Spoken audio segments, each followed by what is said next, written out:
اے لوگوں یاد رکھو، غزالی دورہ نے، میرے والد گرامی نے کہا تھا کہ اے اہل سنت، اگر تم متحد ہو جاؤ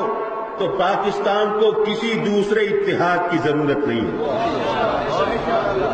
اگر تم متحد ہو جاؤ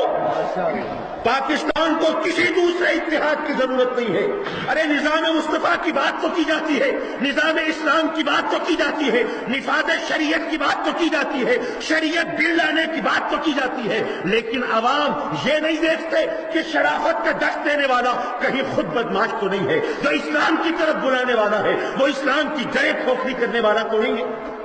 لوگ یہ نہیں دیکھتے۔ اب جب ایسی قیادت سامنے ہوگی جن کے قول اور فعل میں تضاد نہیں ہوگا، جو خود مجسم شریعت کی تصویر ہوں گے اور چلتے پھرتے قرآن کی صورت میں ہمارے سامنے ہوں گے، جب وہ ہمیں نظام مصطفیٰ کی طرف بلائیں گے، جب وہ ہمیں نظام قرآن کی طرف بلائیں گے، جب وہ نفاذ شریعت کی طرف بلائیں گے، تو ہم اس یقین کے ساتھ جائیں گے کہ اس راہ میں اٹھا ہوا ہر قدم ہمیں منزل مقصود سے قریب کر رہا ہے۔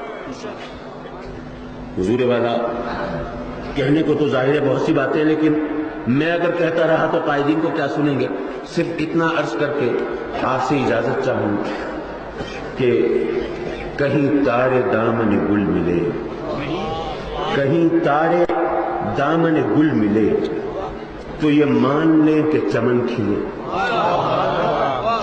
کہیں تارے دامن گل ملے تو یہ مان لیں کہ چمن کھلے، کہ نشان فصل بہار کا سر شاخ سار کوئی تو ہو،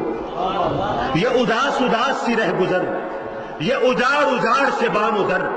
چلو ہم نہیں نہ سہی مگر سرے کوئے یار کوئی تو ہو۔ خدا کرے اہل سنت کی قیادت اور سیادت ایسے بزرگوں کے ہاتھ میں ہو جن سے وابستگی کو ہم اپنا افتخار سمجھتے ہوں۔ وآخر دعوانا